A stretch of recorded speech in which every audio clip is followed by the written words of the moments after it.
Evening, Amrita, Abhishek, how are you?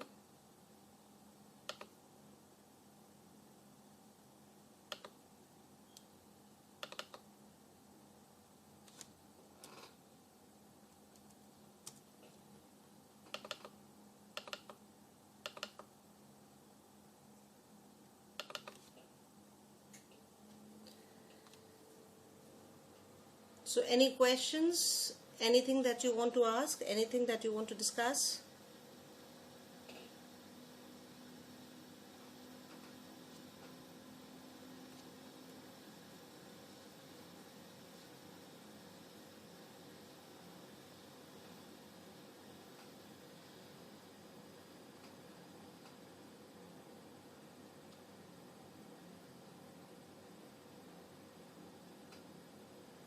In the last class, we were discussing about capital structure. I hope the concept, the basics were clear. We were talking about the combination of debt and equity in a business, and we were trying to understand as to what should be the right combination which will increase the shareholders' wealth. Right? So that is what we were discussing in the last class. Now today, if it is clear, then I have got the privilege to take it further and ask you some of the questions relating to the concepts that we have discussed in the last class. Now, supposing if I ask you a question that do you think that the capital structure, does it actually depend upon the kind of business or the kind of industry? Will the optimum capital structure differ from industry to industry? That is what I want to ask. And if yes, then why? Good evening, Amrita.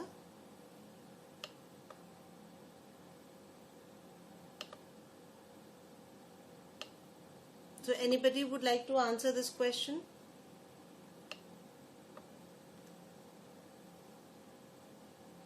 I hope the question is clear. My question is that does the optimum capital structure differ from industry to industry?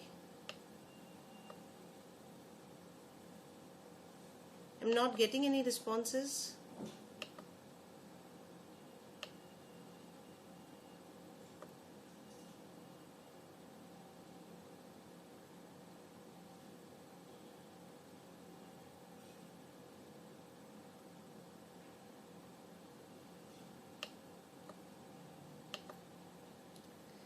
It differs from industry to industry, Sindhura says. Now, why does it differ from industry to industry?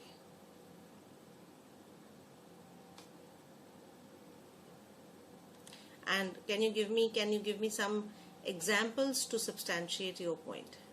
Like in which industry, what would be the capital structure and why?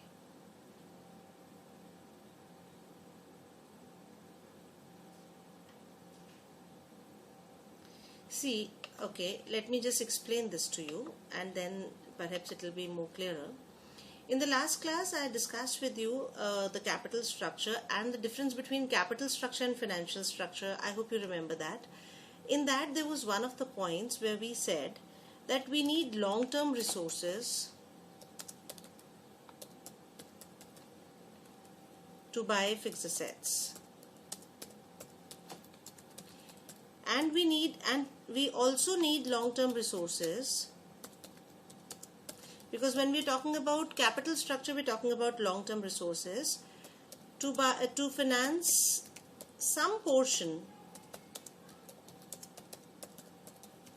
of current assets. Right? Do you remember this, or do you agree with me on this? We need long-term resources to buy fixed assets mainly, and we also require the long-term resources to finance some portion of current assets. Right? Now, why it differs from industry to industry? Because in different industries, the capital requirements are different. Like, if you talk about a capital-intensive industry is like your rail coach factory, or your shipping, the companies which make ships, or the infrastructure companies, they're capital intensive industries.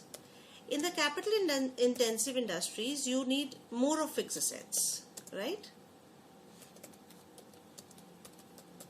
But as compared to them, if you take service sector or if you take service sector companies, businesses, in that situation, there is hardly any investment in the fixed assets.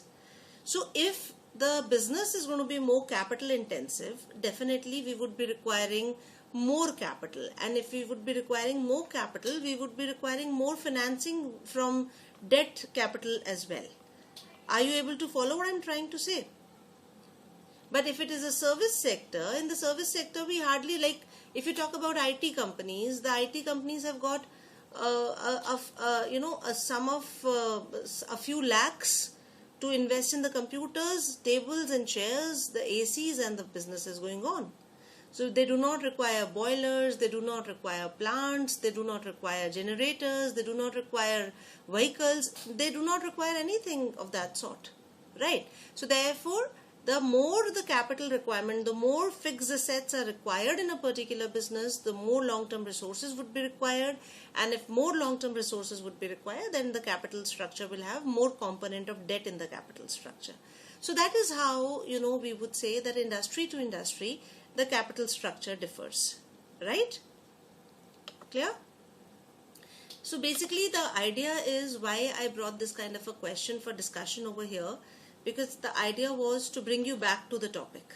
Because otherwise what happens when we go for a week break, kind of like we discussed the topic on Thursday and today is Tuesday, after 5 days we tend to lose touch with the topic. So the question was there just to bring you back to the concept. Now there is a hypothesis called packing order hypothesis. Hypothesis is like, they have taken this hypothesis, how would you explain? They have taken a kind of judgment which they try to prove with respect of with the help of some research and some data, that is called a hypothesis. They have taken an assumption which they want to prove. Now when we talk about pecking order hypothesis, as per the pecking order hypothesis, the businesses have got a hierarchy of financing decisions. When we talk about a pecking order, what is this pecking order? It's like we would like to go for first this, then that, and then that. So this is like you create a peck, right? So in this particular peck, when we are talking about financing decisions, the pecking order hypothesis says that the businesses have got a hierarchy of financing decisions. What do they mean to say by that? They say that if I have got my own money, if as a businessman I have got my own money, I would never like to go for debt.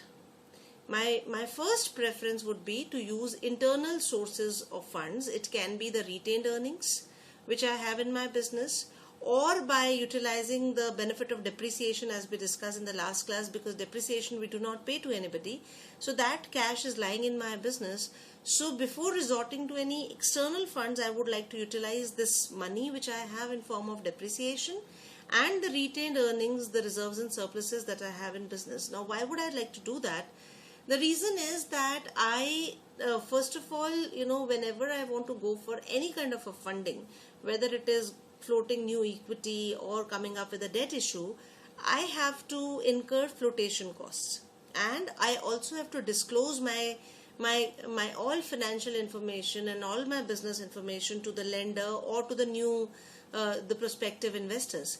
So that ways, initially a businessman tries to be keeping all information with himself, and he does not want to disclose the information, and he does not want to invite external funds into his business.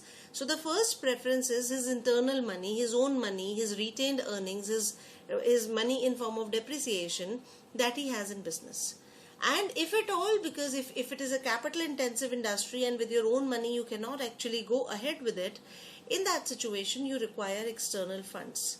A few months ago I visited a steel plant, and when I saw the kind of infrastructure that is required to manufacture steel, I can understand that it is such a massive scale industry that you definitely require external funds to set up that kind of a factory. because such big size machinery is required to produce steel. So in that situation, if you really if you really want to do that size of a business, you definitely require external funds, whether you prefer for it or you do not prefer for it. So if you must use external funds, which is your second preference, in that situation you would first like to go for debt funding. That means you would like to take loans from banks, or you want to issue the debentures. Then the second preference would be convertible securities, debentures which are convertible into equity shares. The third preference would be preference shares, and the fourth preference would be coming out with a fresh equity issue. So why we do not want to come up with equity first, and why don't we want to come up with the public issue first rather than issuing for debentures first? Basically because the more the shareholders in a company, as I discussed with you in the previous class as well, the equity gets diluted, and therefore we would be losing the control over our own business. So we would first like to use our retained earnings and the depreciation, then we would like to go for debt, then we would like to go for convertible securities, then we would like to go for preference shares, and in the end we would like to come up with a public issue, right? So this is how there is a pecking order hypothesis which says that this would be the order in which businesses would like to grow, would like to raise more capital to do better business. Now this pecking order hypothesis is based upon two key assumptions. What are these assumptions? The first is that the information of a particular business is asymmetric information. Now what is asymmetric? Asymmetric information means that the same information is not available with everybody. The information about companies' earnings and future growth opportunities, they are, that information is more available with the internal managers of the business as compared to the outside investors, and they want to keep that information confidential. The businesses want to keep this information confidential. That is why they want to use more of their internal funds rather than having what kind of margins are there in business and what are the growth opportunities which are there in a business. The business generally does not want to make a public disclosure about it. What are the potential profits that can be realized by investing in a potential investment opportunity. These kinds of information they want to keep confidential, because when they share the information with the investors, at times the information is also available to the competitors, and they do not want to do that because otherwise they would be losing an opportunity. So one assumption is that the information which is important for the business is not available, and they do not want to share it with everybody. And the second assumption is that the managers would always like to act in the best interest of the company's existing shareholders. So if there is an investment opportunity, and if for that particular investment opportunity we invite new shares, then whatever is going to be the profitability coming from that particular investment opportunity, that would be shared by, that would be increasing the value of the new shareholders. So the existing shareholders would still be getting some benefit of it, not the complete benefit of it, and therefore the managers do not want the companies to come up with additional equity share capital. You're getting my point? So this is called a pecking order hypothesis. This is one of the philosophies of capital structure, not a theory of capital structure. This is a concept through which somebody has tried to prove that that in this particular order of preference, the companies would issue the shares or the debentures. This is one more review question which ma'am, for the new shareholders you say that they get better results, better benefits than old. Yeah, why I'm saying this is that just try to understand. See, supposing we have got an investment opportunity, we did a net present value analysis, and we realized that there is a good investment opportunity. If we invest rupees 1 crore in this particular investment opportunity, we would be adding value. We have a net present value to the extent of say rupees 25 lakhs. So that is equal to 25% return. Now, but if I do not have this 1 crore rupee, and if I arrange this money by diluting my equity, so in that situation, new shareholders would come in the business, right? Now, because it was not my money, so this 25 lakh rupees would be distributed whenever we will be able to earn this profit, this net present value of rupees 25 lakhs. This will be given to the new shareholders, though I would also be getting some part of it because I am an existing shareholder. But a major part of this earning would be distributed to the new shareholders. So what is my benefit in it? That is what the pecking order hypothesis says. Got it? So rather than going for equity, he would first like to go for debt.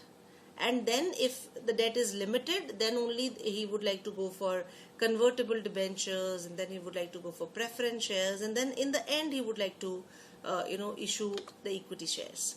Now this one review question I would be taking a little later.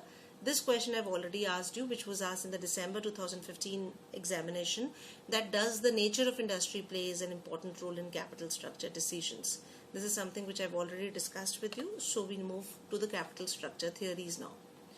Now, what is a capital structure theory? In the we would be discussing about 4 capital structure theories here. But in all the theories, the basic question that is being answered is that whether capital structure has an impact on shareholders' wealth. That means that if you change the ratio of debt and equity, will you be able to increase the value of a company's share, right? This is the question which has been answered by different philosophers in their capital structure theories. The first theory, in all the theories, we would be taking certain assumptions. What are these assumptions? The first assumption is that there are only 2 sources of funds, that is equity and debt. Here we are not talking about, whenever we're talking about,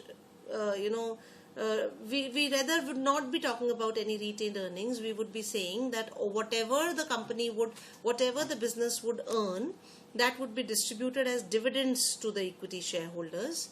There would be no convertible debentures, there would be no preference shares. We are just trying to use only 2 sources of funds over here, that is equity and debt. The second assumption is that there is no change in investment decisions. That means that the investments will not change, the earnings will not change. We are assuming them to remain constant. That the investments, whatever investments have been done or will be done in the business, that would remain the same. Because the investments would remain the same, we assume that the earnings would also remain the same, and we are not talking here about any business risk. We're talking the business risk is also constant, right?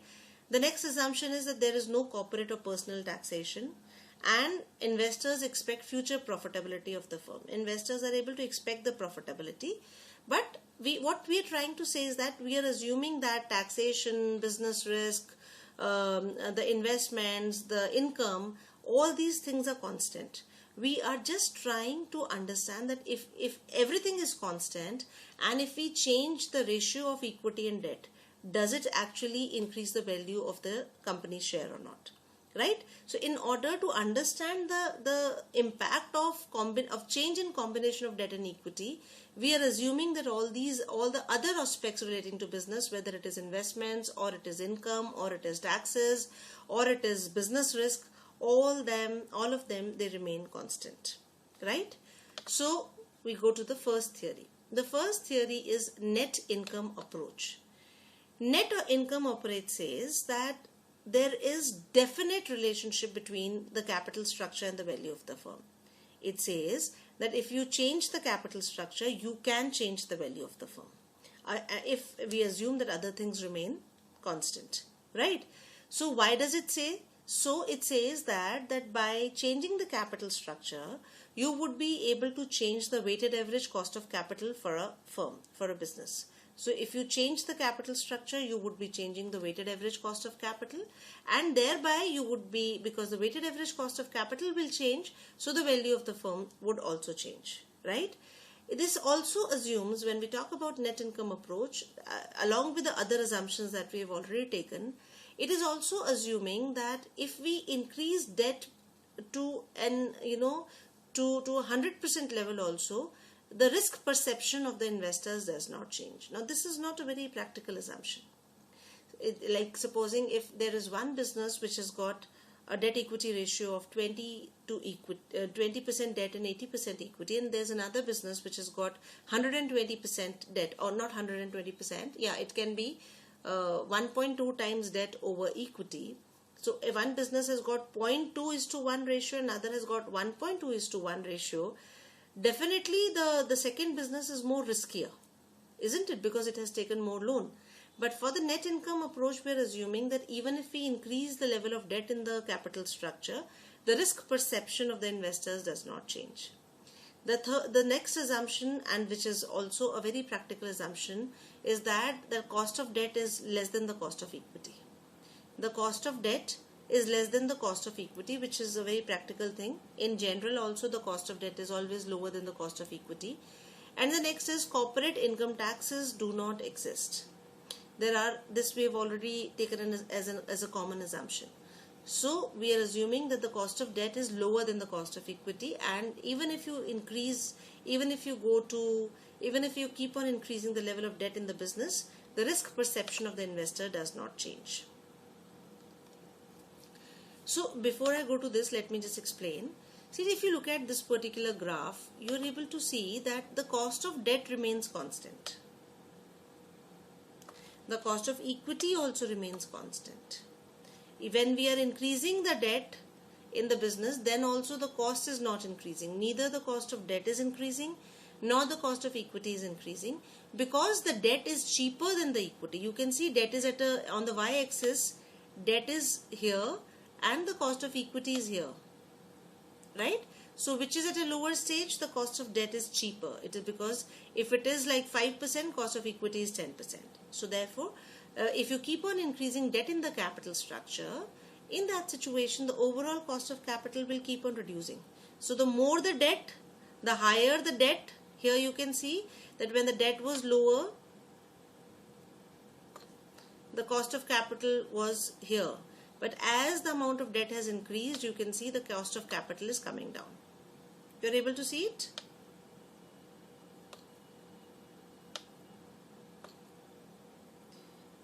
Are you able to understand? Okay.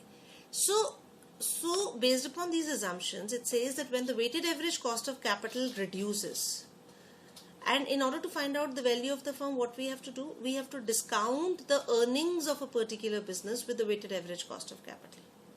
Isn't it? We have to discount the earnings. That is what we did when we did the net present value analysis also. We said that these are going to be by future cash flows, and we discounted them with the cost of capital. So if our discounting rate gets reduced, then the value will increase. If my denominator is getting reduced by increasing debt in the capital structure, now if this figure is going to come down, then the value of business is going to go up. Yes or no? Right. And here we are assuming that the EBIT remains constant. This earnings would remain constant. This is my first assumption, right? So earnings being constant, if the weighted average cost of capital is reduced, the value of the firm will always increase. So as per the net income approach, a firm will have maximum value at a point where the weighted average cost of capital is minimum. And that will happen when the firm will be almost 100% debt financed, right? Now this is something which has been assumed which is based upon the assumptions of net income approach. Let us try to prove it mathematically. So it says that let us take three different situations. We've got case 1, case 2 and case 3, and we're taking different combinations of debt and equity. The amount which is required to be invested in business remains the same, rupees 7 lakh. We need 7 lakh rupees to do business. Now this 7 lakhs can come in three different, there can be a number of combinations, but we're taking three combinations. The first is when the debt capital is rupees 5 lakhs. Second is when the debt capital is rupees 7 lakhs. And the third is when the debt capital is rupees 2 lakhs. Right? Now we have been given that the cost of debt and the cost of equity remains constant. So the cost of debt is 10%, and the cost of debt is 6%, and the cost of equity is 10%. We have also taken an assumption that cost of debt would always be lower than the cost of equity, so that assumption we are following.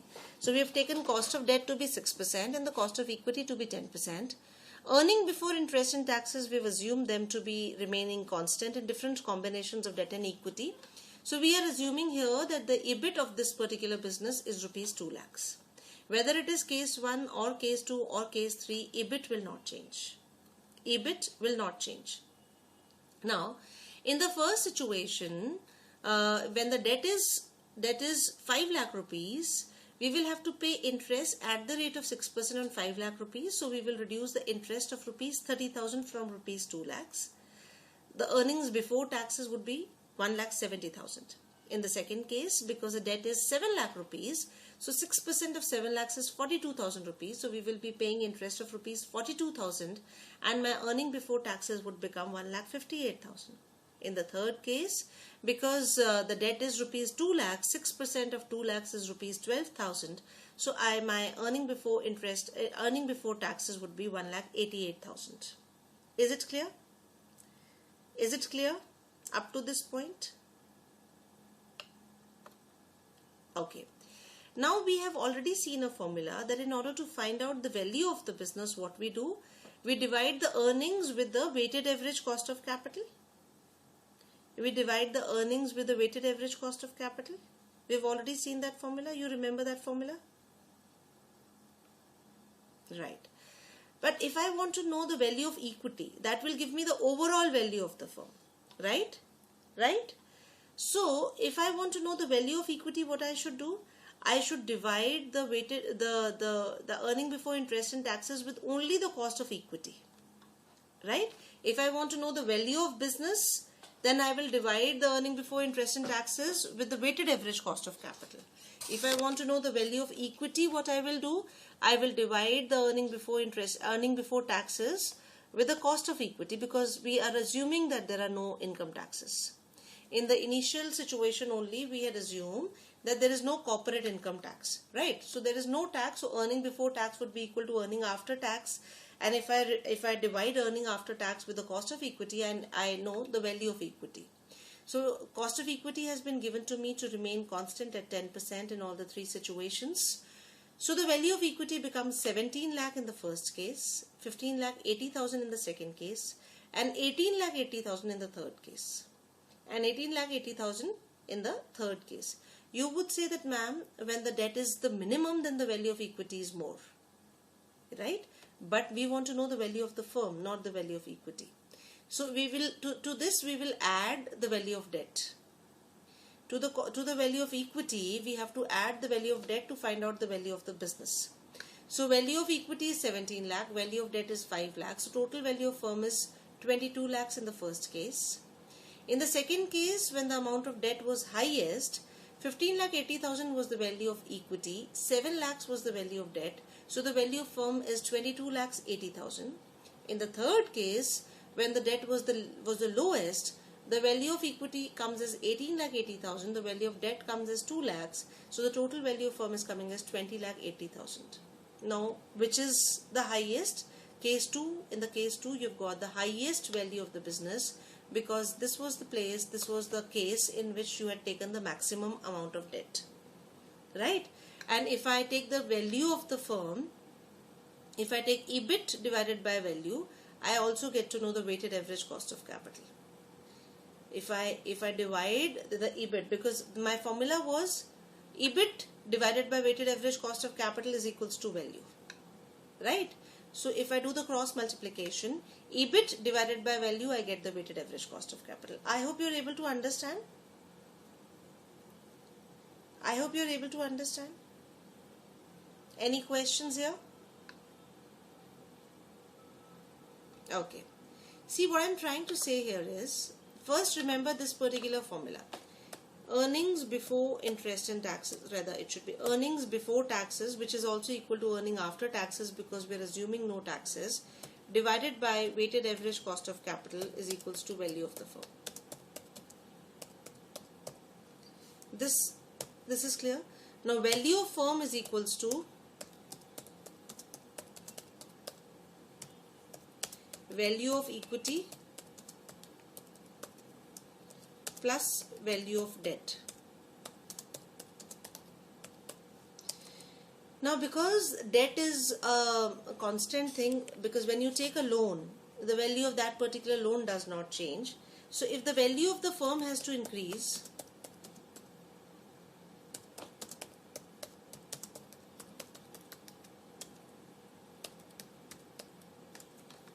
it is because of the increase in equity, right? So value in equity increases. You can't see the whiteboard? Is everybody facing the same problem?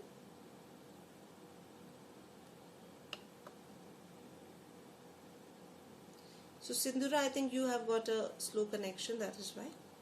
So what I'm saying is that the value, when the value of firm increases, the value of equity also increases, right?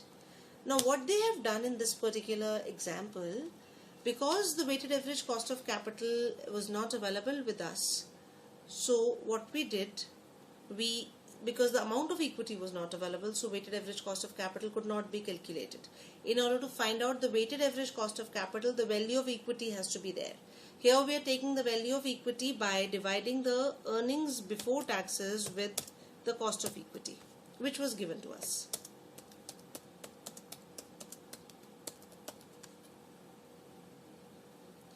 You're following it now, Abhishek? In order to find out value of equity, what they have done, they have divided the earnings before taxes with cost of equity. Now, having got the value of equity, because they already have the value of debt, they have been able to calculate the value of the business. Right? You can see over here that we first calculated the earning before taxes, then we divided it with the cost of equity to find out value of equity. To the value of equity, we added the value of debt to find out the total value of the firm. Now, when we got the total value of the firm, we use this example only. We use this formula only. EBIT upon weighted average cost of capital is equals to value of the firm. But how we use it? We simply said EBT divided by value of the firm, because now we have been able to calculate the value, is equals to weighted average cost of capital. So we've done the cross multiplication over here. Got it now? Okay. So the concept is clear that if we keep on adding the amount of equity, the amount of debt in the business, we would be able to increase the value of that particular business. There was a second approach which by the name of that was net income approach. Here, this approach is called net income approach because it is starting with net income, right? It is doing all its calculation with net income. The second approach is the net operating income approach. Net operating income approach says that no, you cannot increase the value of a business by increasing the amount of debt in the business. This approach is exactly opposite to the net income approach. Right? Now, how do they try to prove their point of their point? They said that that the value of the firm is not dependent upon its capital structure. According to them, the weighted average cost of capital is always constant. The weighted average cost of capital is always constant because in a particular business, whatever will be the cost of your capital, it will be decided by the kind of business that you're doing and the kind of business risk that you're taking. Right?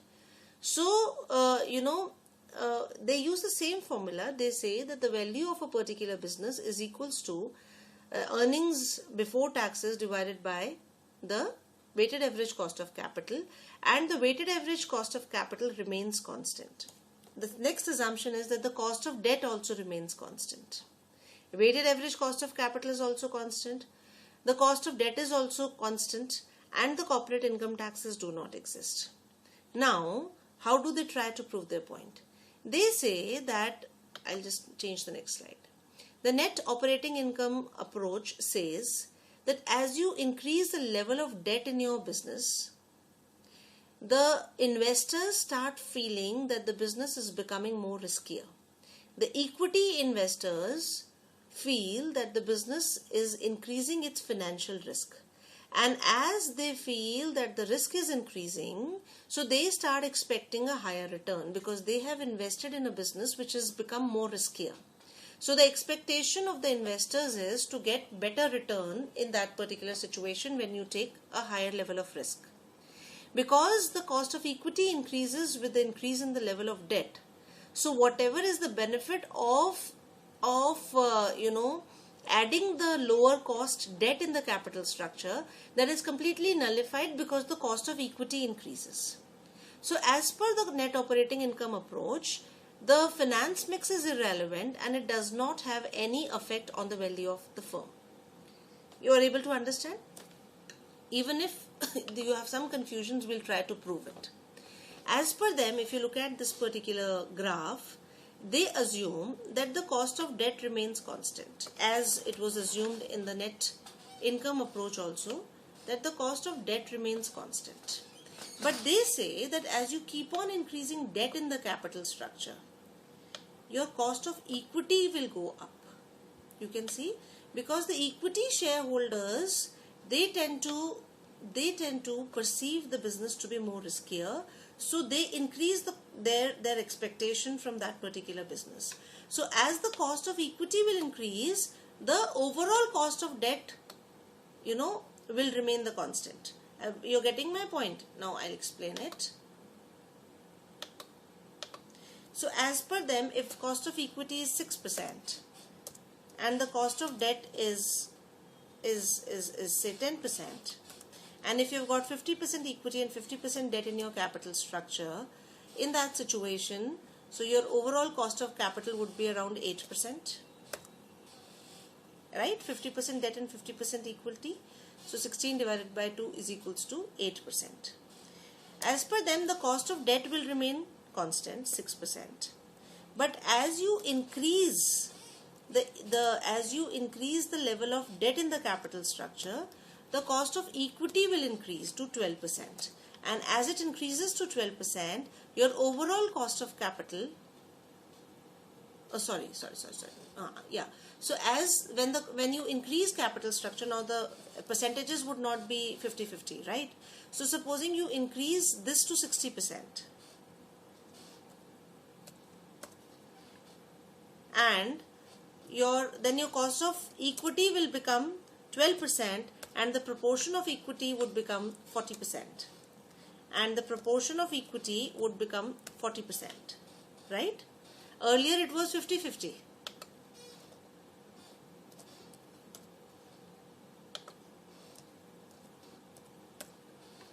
You are able to follow what I am trying to say?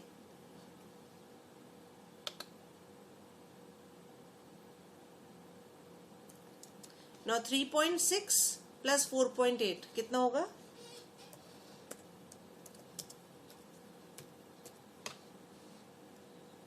It would be more than 8% because I have taken an assumption, so that is why it is coming closer. So what they want to say is that as you increase the percentage of debt in the capital structure, this rate, this cost, it would be, as per them, maybe 11%. Yeah, then it will fit in. So this expectation of the shareholders would increase. This expectation of the shareholders will increase, and as the expectation of the shareholders will increase, will keep on increasing, so your overall cost of capital will not reduce. And if the weighted average cost of capital is not going to reduce, then the value of the business is going to remain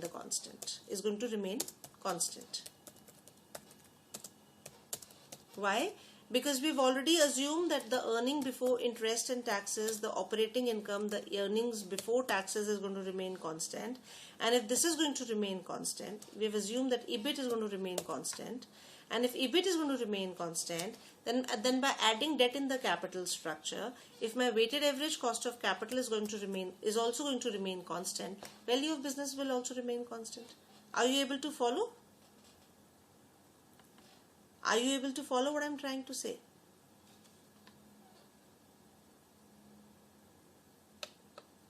Okay.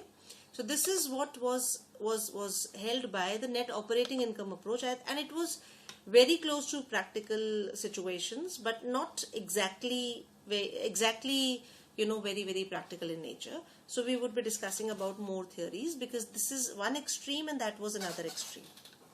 One extreme is that you can keep on adding debt in the capital structure, and the cost of equity is also going to remain constant, and thereby you can increase the value of your business by reducing your weighted average cost of capital. That was one of the extremes. The second extreme is that the weighted average cost of capital remains constant, and as you keep on adding debt in the capital structure, the cost of equity increases and the overall value of the firm remains constant. Again, this is another extreme. Let us try to understand it with the help of similar example. Here again we have got the earning before interest and taxes of rupees 2 lakhs. Because here the cost of equity does not remain constant, so we have not taken cost of equity over here, because the net operating income approach assumes that the weighted average cost of capital remain constant. So we are taking the weighted average cost of capital to remain 10%, and the cost of debt would remain constant at 6%. Here we will have to find out the cost of equity. Now, assuming three different options: case 1, the amount of debt is rupees 3 lakhs, case 2, the amount of debt is rupees 4 lakhs, and case 3, the amount of debt is rupees 5 lakhs. Because your weighted average cost of capital has been given to you, so if we divide the earnings before interest and taxes with weighted average cost of capital, we find out the value of the firm. Value of the firm would be, in all three situations, rupees 20 lakhs. Now here let us try to understand what is the value of debt and what is the value of equity. Value of debt we have been given that remains constant, so value of equity would be the balancing figure. So 20 lakhs minus 3 lakhs is equals to 17 lakhs, 20 lakhs minus 4 lakhs is equals to 16 lakhs, 20 lakhs minus 5 lakhs is equals to 15 lakhs. So they assume that because the value of the firm remains constant and the value of debt remains constant, so whatever would be the balancing figure, that is the value of equity. And if I have to find out the cost of equity, what I have to do, I have to divide the earning before taxes with the value of equity over here. I have to divide the earning before taxes with the value of equity. Now I reduce from rupees 2 lakhs, if I reduce the amount of interest 6% on 3 lakh rupees, rupees 18,000, the earning before taxes is coming as rupees 1,82,000. In the second case, I reduce 24,000 because 6% of rupees 4 lakhs is 24,000. So the earning before taxes is 1,76,000. And in the third situation, I reduce 30,000. So earning before taxes is 1,70,000. I divide this with the value of equity which I have already calculated to find out the cost of equity. And we can see that in this particular situation, the cost of equity is increasing. The cost of equity is increasing, and the weighted average cost of capital remains constant, which we have already assumed. So, these theories are based upon certain set of assumptions which are neither the first theory assumptions are 100% correct, nor the second theory's assumptions are 100% correct. So let us try to look at something which is more relevant. If we have understood the two extremes, then we can go to something which is very close to the practical situation. Is this theory getting clear to everybody?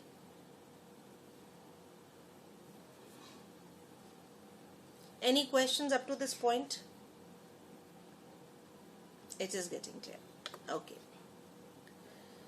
If you look at the differences between the two theories, you would say that, see, both the theories are discussing the relationship between the capital structure, the value of the firm, and the weighted average cost of capital, right? According to the net income approach, if we increase the level of debt, that means if we increase the financial leverage, the weighted average cost of capital decreases, and because the weighted average cost of capital decreases, the value of the firm increases, right? And the vice versa situation. The net operating income approach is of the opposite view.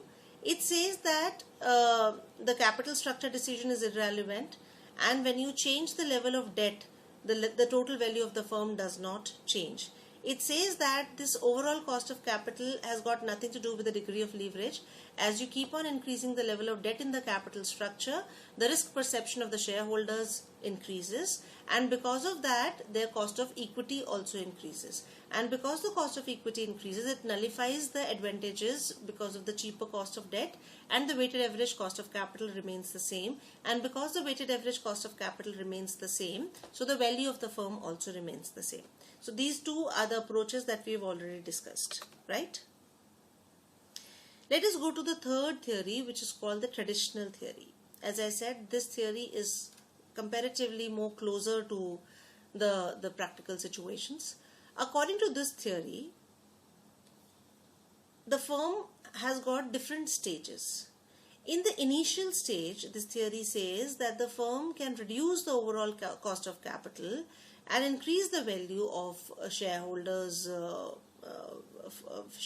wealth by increasing debt in the capital structure, but that is possible only up to a certain limit, because up to a particular limit the shareholders do not consider adding debt in the capital structure to be increasing the risk in the business. But beyond a particular limit, if you keep on increasing debt in the capital structure, in that situation the shareholders will start expecting a higher return because the risk will increase, and in that situation beyond a particular point you cannot increase the value of the firm by increasing debt in the capital structure. So this was the traditional theory. I would be just trying to explain it. So I hope it is now getting clear. So as per Ezra Solomon, who gave the traditional theory, it said that the use of the debt in the capital structure, it increases the value of the firm and decreases the overall cost of capital up to a particular extent, because in the initial phase the cost of equity does not change, or even if it increases very slightly. So the benefit of the low cost debt is much higher than the slight increase in the equity, and therefore the value of the firm increases. Therefore, the value of the firm increases. The cost of debt is also close to constant, and the cost of equity is also close to constant, and that is why as you increase the level of debt in the initial stage, the overall cost of capital reduces. In the second stage, the value of the firm would be at the maximum and the overall cost of capital would be minimum, because here the whatever is the increase in the cost of equity, that is offset by the low cost debt. Up to this extent, even if the cost of equity increases, the benefit of the low cost of debt is higher. But beyond a particular point, if you keep on increasing debt in the capital structure, the shareholders would consider it to be a financial risk and they would start expecting a very high return. So the benefit of increasing debt in the capital structure would not be there, and the value of the firm will start getting reduced as you keep on increasing debt in the capital structure, right? So this was the theory which was given by Ezra Solomon. It said that if because it also assumes that the cost of debt remains more or less constant. The cost of debt remains more or less constant. The cost of equity initially remains, the cost of equity, it increases, but it increases at a very slow pace. It does not increase like this. It is increasing in a curved fashion. So initially, as you are increasing the level of debt in the capital structure, your overall cost of capital is getting reduced, right? Up to this extent where the overall cost of capital is minimum, you can raise the debt. You can have this much of debt in the capital structure. But if you want to go beyond this level, like if you want to go in this particular level, in that situation, your overall cost of capital will start increasing, and as it increases, your value of the firm will start getting reduced. Are you able to follow now the traditional approach? Something which is very practical, right? Now let us try to understand it with the help of a practical situation. It says that let us assume that the earning before interest and taxes is 1,50,000.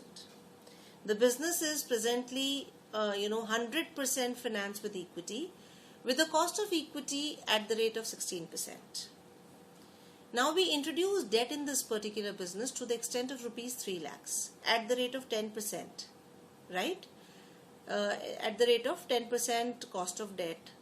And if we increase the debt to 5 lakh rupees, then the cost of debt would be 12%. So there would be a slight increase in the cost of debt as well. Now, in the first case, when you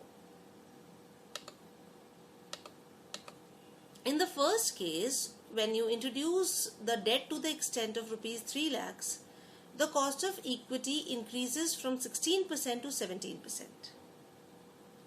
But in the second case, when you increase the level of debt to 5 lakh rupees, the cost of equity increases from 17% to 20%. You have to find out the value of the firm and the weighted average cost of capital. In the first and the present situation, we've got 100% equity. In the second situation, we've got 3 lakhs of debt. And in the third situation, we've got 5 lakhs of debt. Right? The rate of interest is 0% because we did not have any debt in the first situation, 10% in the first case, and 12% in the second case. We have been given that the earning before interest and taxes remains constant at rupees 1,50,000. So if we if we reduce interest from this particular earning before interest and taxes, we get the earning before taxes of rupees 1,50,000 in the present situation, which will get reduced to 1,20,000 in the second situation, and to rupees 90,000 only in the case when we have got debt to the extent of rupees 5 lakhs. Now we have been given that the cost of equity increases from 16% to 17% in case 1 and 20% in case 2. We have to find out the value of equity. In order to find out value of equity, the formula is earning before taxes divided by cost of equity. So the value of equity is coming as 9,37,500 in the first case, 7,05,882 in the second case, and 4,50,000 in the third case. If I add the value of debt to the value of equity, the value is becoming 9,37,000 in the first case, 10,05,000 in the second case, and 9,50,000 in the third case. And the overall cost of capital also, if I try to calculate, which is the weighted average cost of capital, which can be calculated by earning before interest and taxes divided by total value of the firm, it is coming as 16% in the first case, 14.91% in the second case, and 15.79% in the third case.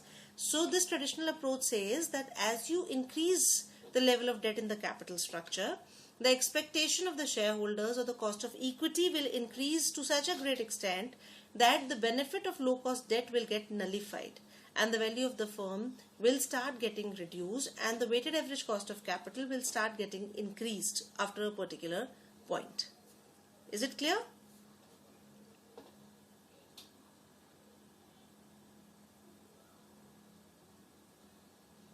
Okay. The next is something which is very modern day theory, which is Modigliani-Miller approach. This is a concept which came somewhere modern. I do not want to say that it is as recent as the last decade. So it came somewhere in 1970s or 1980s, right? This was the approach which was propounded by Franco Modigliani and Merton Miller. They also said that by increasing debt in the capital structure, you cannot increase the value of the firm.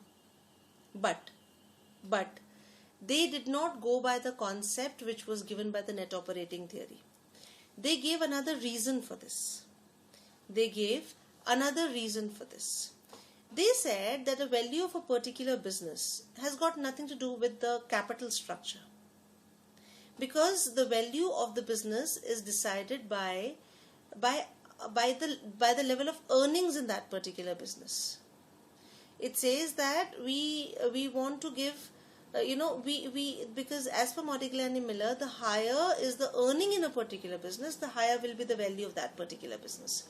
According to them, this debt equity ratio will not make any changes. You would say that this is something which cannot be, because the formula is earnings divided by weighted average cost of capital.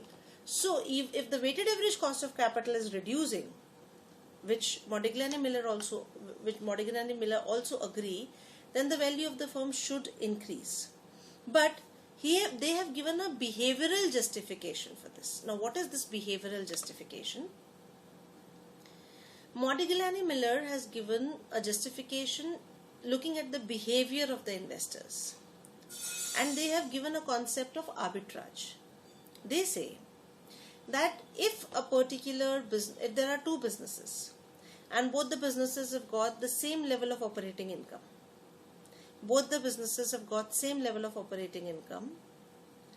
but in case of one business, assuming that they've got a higher debt in the capital structure, another business has got a lower debt in the capital structure, right?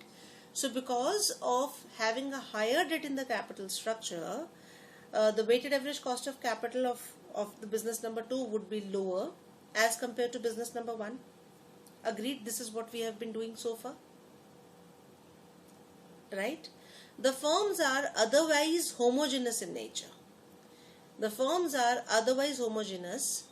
just their capital structure is different, right?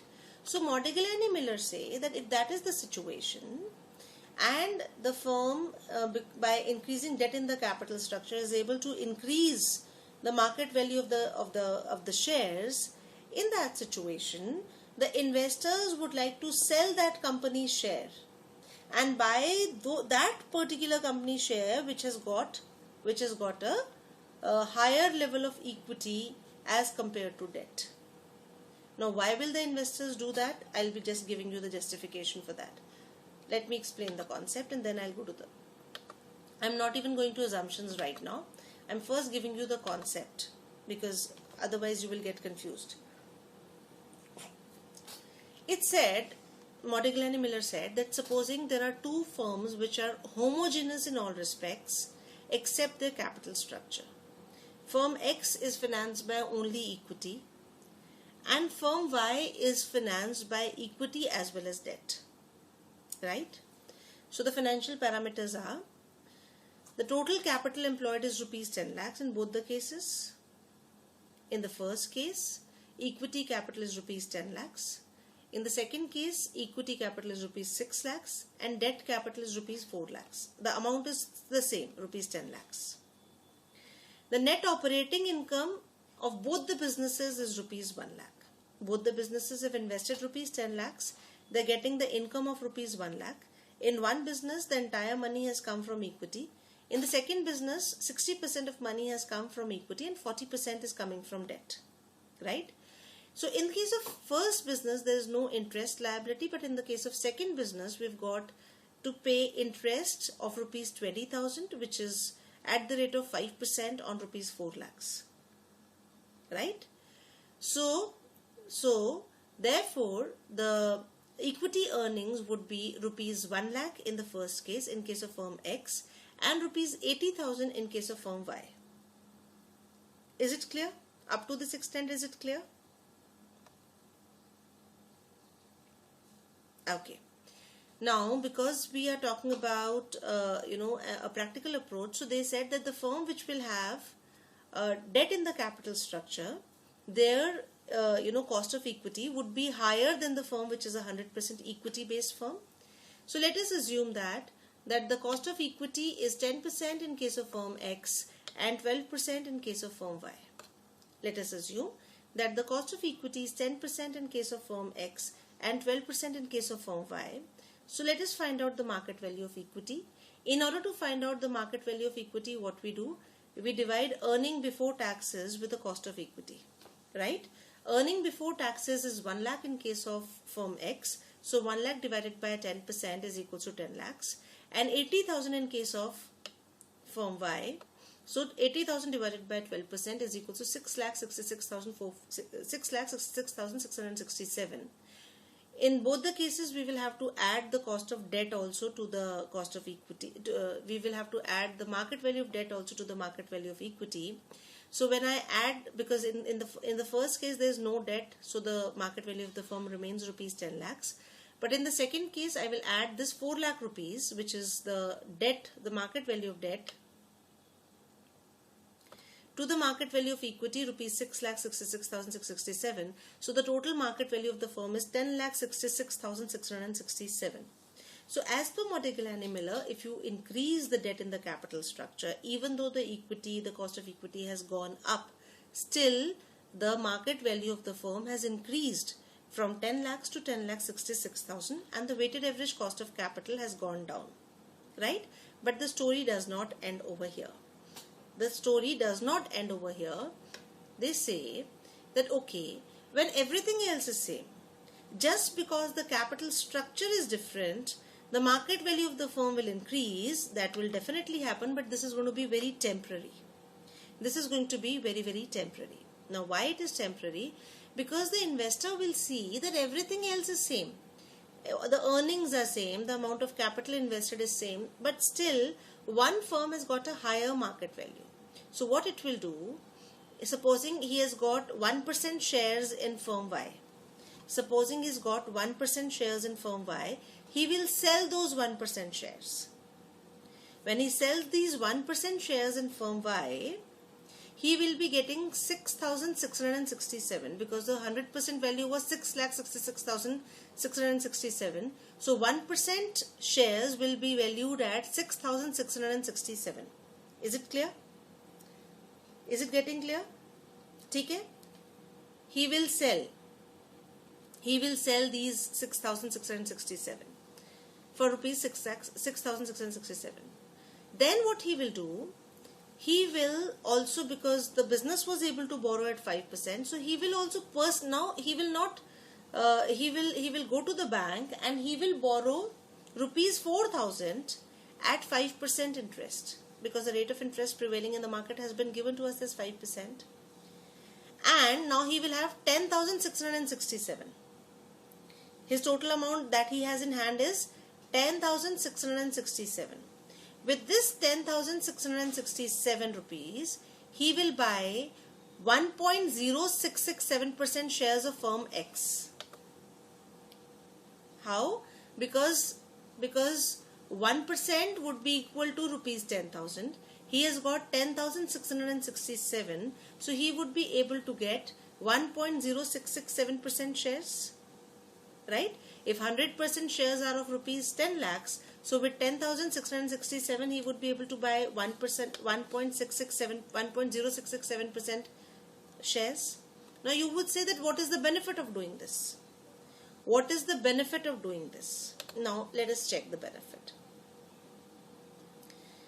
When he buys 1.0667% shares of firm X, he would be eligible to get 1.0667% of the income. Firm X has got 100% equity. If you look at the illustration,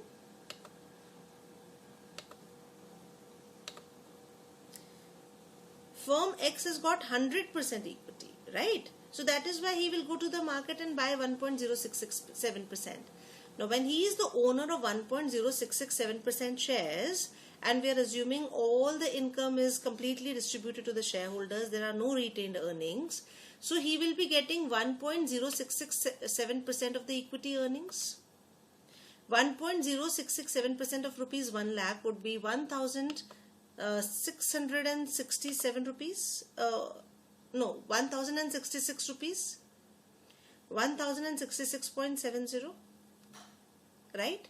Now because he has borrowed, so he would be required to pay 5% interest on rupees 4,000 that he has borrowed. So he pays 200 rupees as interest. His net income is 866.70. His net income is 866.70. If he would have continued to have remained in firm Y, what he would have got? He would have got 1% of 80,000 rupees, which was rupees 800. Now, by selling the shares of firm Y and buying the shares of firm X after taking a loan of rupees 4,000 from the market, he has been able to increase his earnings from 800 rupees to 866 rupees. Right? So there is a profit of rupees 66.70 without doing anything. Because earlier the firm had taken the financial risk to the extent of 40%. Now he has himself taken the financial risk to the extent of 40%. So the risk also remains the same. At the same level of risk, he has been able to increase his earnings from 800 rupees to 867 rupees. You agree with me? Do you? Yes. So if that will happen, so there would be a selling pressure on the shares of firm Y. People would like to sell, because by selling the shares in firm Y and buying the shares in firm X, and firm X will have a buying pressure. Now, in case of capital markets or in case of any market, whenever there is a selling pressure on some shares, the price of that particular share comes down. And whenever there is a buying pressure on a particular share, the price of that particular share goes up. Right? So if the price of the share will go down, in case of firm Y, where the value of equity where the total market value of the firm was 10,66,667, this will come down to a particular point, assuming it to be 10,30,000, and which will be equal to 10, and the value of the firm X will go up, assuming it becomes 10,30,000, and thereby the value of the firms would come at a same level. So by keeping even by adding debt in the capital structure, the firms would not be able, even though debt is a cheaper source of fund, even though equity is expensive source of funds, but still, as per Mottigliani Miller, that the market will, the investor in the market will go for arbitrage, and because of this arbitrage, he would like to go for a personal leverage and earn the benefit by way of arbitrage. And because of this arbitrage, whatever is the benefit that the firm is getting by taking a lower cost debt, that will get completely nullified, because the value of the firm will come down because of selling pressure, and the value of the other firm, which is 100% equity firm, will go up. Right? So is the justification now clear?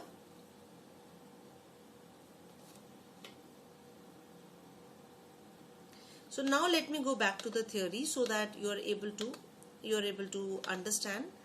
It says that arbitrage process is an operational justification for the Modigliani-Miller hypothesis. Arbitrage is the process of purchasing a security in a market where the price is low and selling the security in the market where the price is higher. The price was higher in case of firm Y and lower in case of firm X. So they sold the shares of firm Y and purchased the shares of firm X.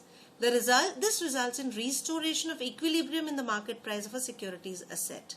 This process is a balancing operation which implies that a security cannot sell at different prices. The Modigliani-Miller hypothesis states that the total value of homogeneous firms that differ only in leverage will not be different because of arbitrage operation. They say that generally investors will buy the shares of the firm that's price is lower and sell the shares of the firm that's price is higher. The process or this particular behavior of the investors will have the effect of increasing the price of the shares that is being purchased and decreasing the price of the shares that is being sold. This process will continue till the market price of these two firms become equal or identical. Thus, the arbitrage process drives the value of two homogeneous companies to equality that differs only in leverage. Yeah, got it? Got the point? So, what are the assumptions? The assumptions are that there is a perfect capital market. Perfect capital market means a market where everybody has got all the information. There is no hidden information. Everybody has got all the information and the transactions are completely transparent and without any time differences. It's very fast and very transparent. There are no transaction costs when you buy the shares, when you sell the shares. There is no brokerage, there is no commission. That is what is assumed by Modigliani-Miller. The firms belong to homogeneous risk class. That means that the business risk of the firms is the same, their expected EBIT is also the same, and they are absolutely same otherwise, right? Whatever they earn, 100% they distribute to their shareholders. So there is no retained earnings. Till 1969, Modigliani Miller also assumed that there are no corporate income taxes. But later on, they removed this assumption. Now, when they removed the assumption, they said that no, to some extent you can, because till the time they were assuming that there are no corporate taxes, they said that the value of the firm would remain identical whether you increase leverage in a business or not. But later on, when they removed this assumption, they said that no, to some extent we can increase the value of the firm and reduce the weighted average cost of capital by introducing debt in the capital structure. So the first situation, I hope it is absolutely clear that if the corporate taxes are not there, then Modigliani Miller said that the value of the firms will remain the same whether you have debt in the capital structure or you do not have debt in the capital structure. Up to that extent, any questions?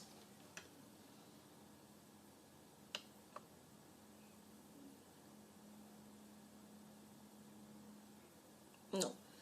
Now let us go to a situation where Modigliani Miller, they said that no, let us assume that there are corporate taxes, because corporate taxes do exist. This is like if we assume that the corporate taxes are not there, we are making a very impractical assumption.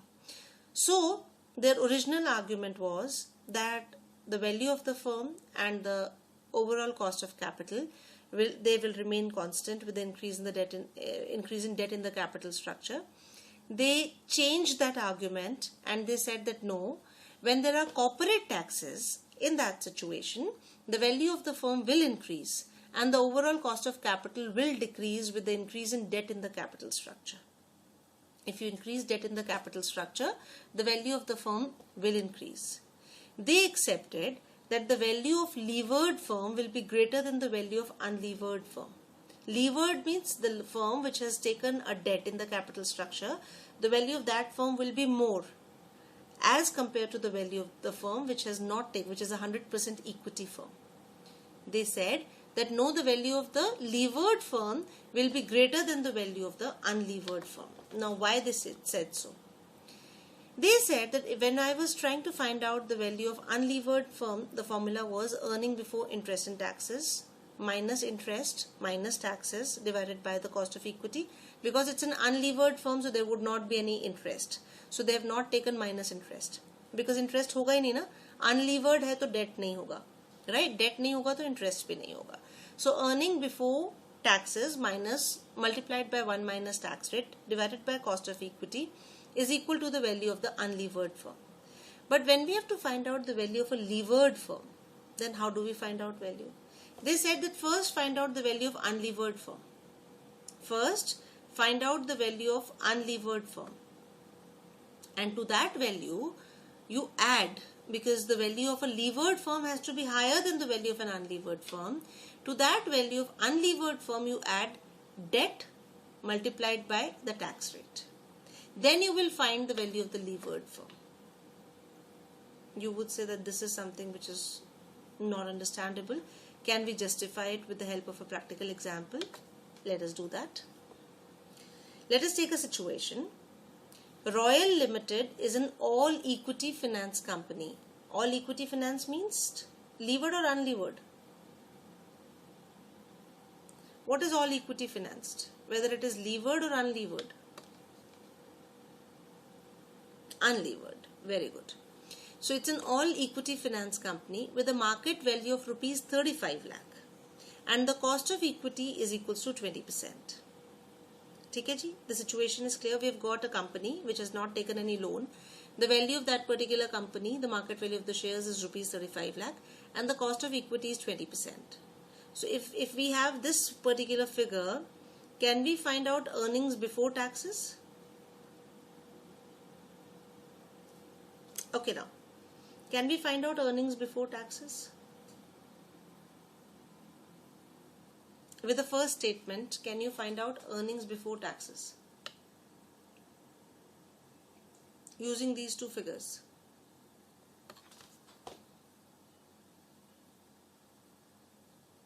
or rather earnings after taxes. Not earning before taxes, it should be earning after taxes.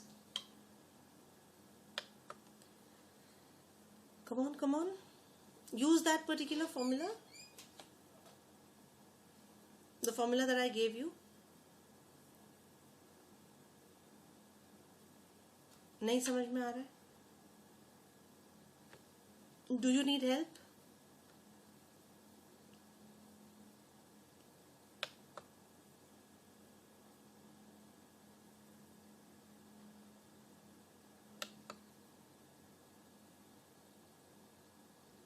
I'm waiting for the response.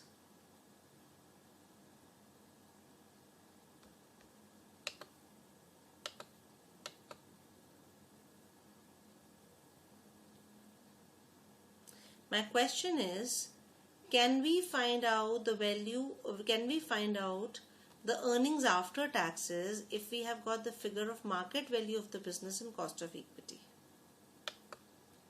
And I'm not getting any response here. Abhishek, Dipali, Sindura, are you there? We can. Then what will be the value? What will be the value? See, I gave you the formula in the last slide where I said, or otherwise also I have been giving you this particular formula. I said EBIT, EBT divided by EBT, and now we have earnings after taxes rather, so slight change in the formula. Earning after taxes divided by weighted average cost of capital is equals to value of the firm. So we need to know earnings after taxes. So what we have to do, we have to multiply the value of the firm with the weighted average cost of capital. We have been given that it is an all equity firm and the value is 35 lakh. So 35 lakh multiplied by 20% is equal to 7 lakhs. So in this particular case, earnings after tax is 7 lakh rupees. Is it clear? Okay. The company wants to, now let me go further. The company wants to buy back equity shares worth rupees 8 lakhs by issuing and raising 10% perpetual debt of the same amount. The company wants to now come up with a debt issue and they will collect rupees 8 lakhs, and with this money they want to buy back equity shares of rupees 8 lakhs. Right? Rate of tax may be taken as 35%. Applying the MM model with taxes, how would the capital restructuring affect the following? The market value of Royal Limited, the cost of equity and the weighted average cost of capital. ठीक है जी? If the firm decides to borrow rupees 8 lakhs and use this money to repay, to buy back the equity shares, can they increase the market value of Royal Limited? That is the question. ठीक है जी? The question is clear? Is the question getting clear? Okay. So what will they do? We have been given that the market value is rupees 35 lakhs. Cost of equity is 20% and tax rate is equals to 35%. Value of levered firm is equals to value of unlevered firm plus debt multiplied by the tax rate. We have been given the value of the unlevered firm to be rupees 35 lakhs. To this we add the amount of debt multiplied with the tax rate of 0.35%, that is 35%. So the value of unlevered firm becomes 37,80,000. But we have to, because now we've got 8 lakh rupees surplus, because we have to now buy back the shares. So because this contains so therefore what we have to do, we will have to say that, okay, out of this 29,80,000 now is the value of equity, because we've returned 8 lakh rupees to the equity shareholders, and 8 lakhs is the value of debt. So by adding debt in the capital structure, we have been able to increase the value of the equity shareholders. Now, how does this actually happen? Let me go to the other questions. What we did, we said that the value of levered firm is equals to value of unlevered firm plus debt multiplied by tax rate. Value of unlevered firm was 35 lakhs. Value of debt is 8 lakhs. So value of levered firm became 37,80,000 because of the tax benefit. Now out of this 37,80,000, 8 lakh is the amount of debt is fixed. So the balancing figure is the value of equity, which is 29,80,000. ठीक है जी? The second question is that what is now the cost of equity? What is now the cost of equity? If you are saying that 29,80,000 is the value of equity, then what is the cost of equity? Now let us try to find out the cost of equity. When we did not have any debt in the capital structure, we had got the earnings after tax of rupees 7 lakh that you had calculated. 35 lakhs multiplied by 20%, right, is equal to 7 lakhs. 35 lakhs multiplied by 20% is equals to 7 lakhs. Now, if that was a situation, then what would have been the earnings before taxes? What would have been the earnings before taxes, right? So earnings before taxes, because the tax rate is 35%, so it would have been 7 lakhs divided by 65% is equals to 10,76,923, right? Because earnings after taxes, so we added tax to it. We added, because this is 65%, so what would be 100%? 100% would be, is this calculation getting clear, or you're getting confused with this? It is getting clear. So 10,76,000 would become the profit before tax and interest. Now you've taken a loan of rupees 8 lakhs at the rate of 10%. So you will have to now pay interest, which you were not paying earlier. So out of this 10,76,923 of your profit, you would be paying interest of rupees 80,000. So you've got a profit before tax of 9,96,000. Now you would be paying tax at the rate of 35%. So the earnings now available for equity shareholders, which is profit after tax now, is 6,48,000. We know earning after tax divided by value of equity is equals to cost of equity. Value of equity has been given to us as 29,80,000. Not given to us, we've calculated earlier. So 648 divided by 29,80,000 is equals to 21.74%. Your cost of equity was earlier 20%. It has increased to 21.74% by introducing debt in the capital structure. The cost of equity was 20%. It has increased to 21.74% by increasing debt in the capital structure. Right?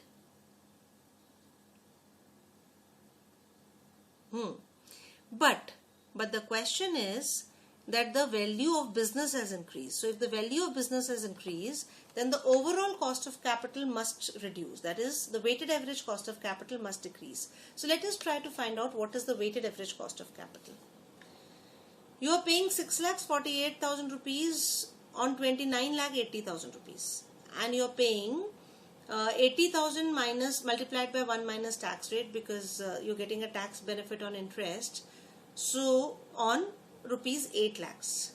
So if you have taken the weighted average cost of capital, you can take it in the simple formula that we do, like 6,48,000, 21 point, what was it?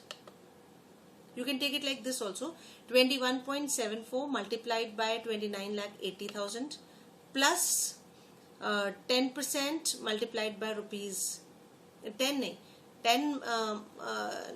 multiplied by 1 minus 0.35, that is equals to 6.5% multiplied by 8 lakh rupees. You can find out the weighted average cost of capital to be 18.52%. Right? So you've been able to now reduce the weighted average cost of capital from 20%, which was in case of an all equity firm, to 18.52%. And thereby you have been able to increase the value of your business from rupees 35 lakhs to 37,80,000. This has been possible as per Modigliani Miller because you're getting this tax benefit on the amount of interest that you're paying at the rate of, you're getting a tax benefit of 35%. So in case where the corporate taxes exist, even Modigliani Miller has agreed later on that the value of the firm can increase by introducing debt in the capital structure. Is the point getting clear? Right? I think we've done a lot of intensive discussion today. Right? In case you want to take a break, I can take it, because I've got one more question to discuss which I can take in the next class also. If it is becoming a little too heavy with so much of mathematics coming in front of you, I can, because that is also slightly heavier question. I would not like to load you with that.